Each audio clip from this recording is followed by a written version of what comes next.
It's springtime and it's time to grill, but I've got no place to put my stuff. So I'm going to grab 3 boards, a 1x6, 1x4, and another 1x4. I'm going to measure that 1x6 at 30 inches and I'm going to cut it 2 pieces exactly the same at 30 inches because this is going to be my shelf. But I've got to measure the width because I need some cross bracing. So I'm going to take those 1x4s and cut them at 11 inches, but I also want to make sure I put some little dog ears on them. That's going to give it kind of a little design that it needs. And then I'm going to put some glue and I'm going to put these upside down. Now, when I put the wood glue on, you just don't put it on like that. You want to make sure you smear it all around because you want as much coverage as you can get. I'm going to take that first board and put it upside down on there with 3 brad nails on each side. Then I'm going to put the second board on, and again, 3 brad nails on each side. Hold it together while the glue dries. Next step, after I wipe that glue off, is I need to go ahead and put a back on there. So I cut this down a little bit less than 30 inches, glued it, and again, use some brad nails and put it together on each side. And that's my shelf. Next step, I've got to build some supports that's going to hang it up for me. So I cut these at 30 inches, but on the back of the shelf, I want to lay some glue and put and smear that around. Then I'm going to put that support on there and using the brad nail, put that on. Once that glue dries again, it's going to be super strong. Once these supports are on, I also need to make sure I got a cross brace across the top. That's going to make it really strong. I'm going to brad nail and glue that on there. And then I need some way to hook it. So this is what I'm going to do. I'm going to put that brace on, a top, and then a back piece. It's going to give me a 2-inch gap in there that I can go ahead and hang it on anything I'd like. Once I get that down, I had a little bit more of that 1x6 scrap left over.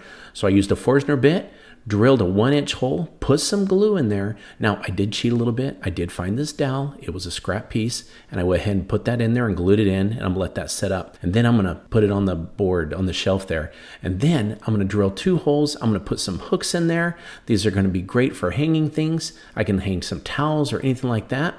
And then to protect it from the UV light, I need to put some stain on. I'm gonna get some stain on this, and guess what? It's gonna take time to take it outside. Here we go, and it hooks right on that fence. No legs, no wheels or anything like that, just hooks up anywhere I want to put it on my vinyl fence, and then I can hang and put it anything on there that I want and get it ready for barbecue. And then I love my paper towel holder, just like that. I think the string turned out amazing. Just 3 boards turned it into this wonderful little work of art. And you know, I hope this inspired you to build your own little fence hanging shelf. Before opening up the pool for the season, the whole backyard needed a serious refresh. So while my husband tackled the hard labor, I volunteered to handle the pool, meaning I let the Ybot C2 Vision take care of the mess while I relaxed nearby. This is the first robotic pool cleaner with AI-powered vision technology, and it completely changed how I approach pool maintenance. The best part? It's fully cordless, whisper quiet, and smart enough to know where it's going next. This isn't just another random roaming robot. With its onboard camera and smart image recognition, the C2 Vision actually sees the dirt. As it cleaned, it followed an intelligent grid pattern along the pool floor, then climbed the walls like a pro. Controlling it was super simple through the Ybot app. Once the cycle wrapped up, I used the retrieval hook, popped open the filter basket, and there it was. Leaves, sand, and everything else the robot had tracked down and sucked up. The Ybot C2 Vision made opening the pool way easier this year. Huge thanks to Ybot for sponsoring this video. I grabbed a pallet, removed the boards on the backside, and marked the edges of the wood slats to match up flush with the center support board. I used a circular saw to cut the pallet in half lengthwise, but I wasn't able to get the boards completely flush, so I ended up using a jigsaw. I used 2 pieces of the extra support board and placed them vertically at the end of the pallet. I used a square to mark the angle to cut the leg in order for it to sit flush on the ground. I added a support board between the 2 legs for extra stability and added supports on either end of the opposite side of the pallet. I screwed them together and then added slats all the way to the top using a rough 2x4 to evenly space them all the way up. Now I have the most affordable patio chair that I can enjoy all season long.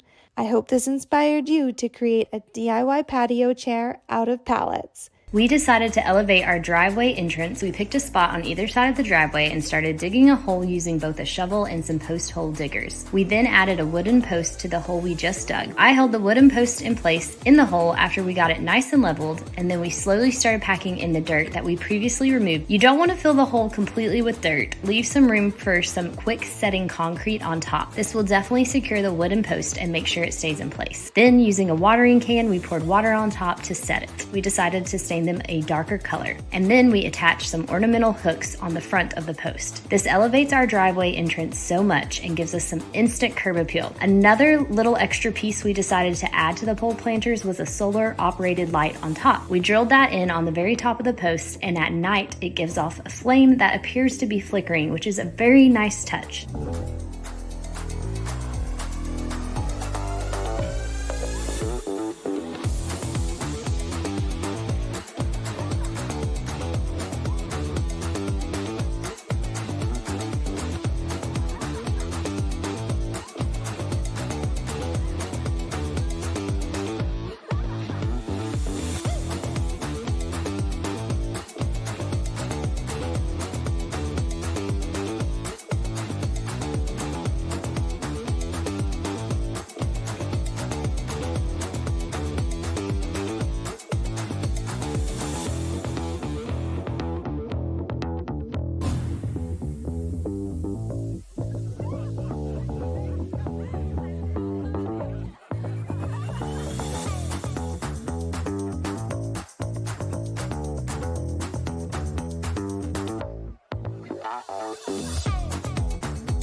For this project, we're going to grab us an old pallet. We need to cut a section of the pallet out, but we got to be careful we don't cut where there's any nails or screws. For these cuts, we got to use one of our saws. This is a skill saw. It makes good straight cuts. What we need to do is look at the side of the pallet, make sure we measure, we have the same overhang. It's 2 inches, so we're going to mark it on one side. We're going to take it over to the other side and mark the same 2 inches. Let's go ahead and grab a board and make a nice straight edge. This is going to be the line we cut on. Using the skill saw for this one, because it cuts straight, we're going to go right down the line. Don't forget to use some eye and ear protection anytime you're using a saw. Once we get it all the way cut through, we want to make sure that we get our area nice and clean, but we got to separate these units and we've got to turn them over. We've got 4 more boards on the back side to cut. So we're going to use the same 2 inches, mark a straight line, again, just matching with the one underneath. And this one, let's use a jigsaw. I want to demonstrate both different types of cutting tools. This jigsaw is easy for small projects and it goes right through. Go ahead and separate it, but don't throw it away. We'll need those boards. Take the section that we cut and we need to find the middle. That is how we're going to get our 2 ends perfectly aligned. Then we use a jigsaw, get it cut through, and separate those. These are going to be our sides. Now what we got to do is take that part that we cut off earlier and separated and remove some of the boards with the nails in them. They're very easy to do. I can just pull up on them and they come right off. Now you've got some nails in there though. We need to remove those. It's easy to do. Just go ahead and grab a hammer and you're just going to start tapping on the back side of the nail. Just keep going. Eventually it's going to give and push right through. Do that with both of the nails. Some of them might have 3 on them. Once you get them pushed through, grab the back of that hammer, which is called the claw, and give it a yank. You're going to pull that nail right out. Easy squeezy, not a problem. Save those boards and we're going to place them across the top of the 2 pieces we cut. Just go ahead and line them up, and as you can see, I alternated the boards with the nails so they're not all lined up together. This one took different boards, put it all on there, then I used a nail gun just to put it in place. You can use a screw if you want, but this one worked perfectly with a nail gun. I just lined them all up, get them nice, perfectly straight after putting the first and last board in. And then just use 1.5 inch little nails. Put them right in and it makes a wonderful top for our furniture. This thing is going to be so strong, it doesn't take much to hold it together. And also because it's Hometalk, we've got to make something really nice and neat for this. So take a little bit extra, the boards that we have left over, and we're going to build a little bit of a shelf. And that's going to be for our bottom. Just line these little 9-inch boards up all along, again using the same nail gun that we have, and we're going to put it all together. This one is easy to do. I measured it just nice for the bottom, and look at this. It slides right in. We're not going to secure it because it's time to show you this final project.